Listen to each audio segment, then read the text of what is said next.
Lorsque la température ambiante augmente, les porcs diminuent leur consommation d'aliments, et ce, peu importe leur stade physiologique.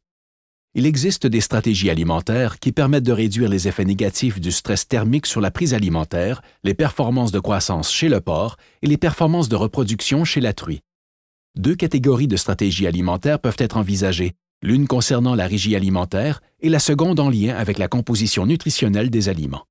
Pour la régie alimentaire, le fractionnement des repas devrait être envisagé afin de réduire l'amplitude des pics de chaleur produites lors de la digestion d'une grande quantité d'aliments.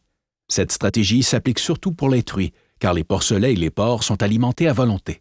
Un deuxième point de régie à mettre en place concerne l'horaire des repas. Après l'ingestion de repas, l'animal produit de la chaleur. Plus il fera chaud au moment où il consomme le repas, plus il sera difficile pour lui d'évacuer la chaleur.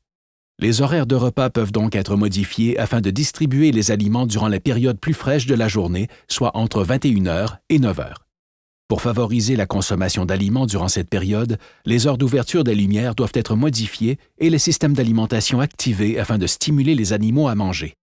La deuxième catégorie de stratégies porte sur la composition nutritionnelle des aliments. Lors des périodes chaudes, il est possible de fournir une alimentation moins thermogène, c'est-à-dire un aliment qui occasionne moins de production de chaleur chez l'animal lors de la digestion. Par exemple, il faut limiter les excès de protéines brutes et de fibres, car leur digestion crée beaucoup de chaleur. Un autre moyen de contrer le stress thermique consiste à augmenter l'apport en énergie de l'aliment afin de compenser pour la réduction de la prise alimentaire. L'ajout d'additifs alimentaires ayant des effets anti-inflammatoires, augmentant la sensibilité à l'insuline ou possédant des molécules fonctionnelles à effet immunomodulateur est également possible. Ces additifs soutiennent le système immunitaire des porcs, lequel peut être affecté par les grandes chaleurs. Il existe donc différentes stratégies pour réduire les impacts du stress thermique sur les performances des porcs. Cependant, la mise en place de plus d'une stratégie peut impacter le potentiel d'une autre. Il est donc important de valider auprès de son conseiller quelles sont les bonnes stratégies à adopter.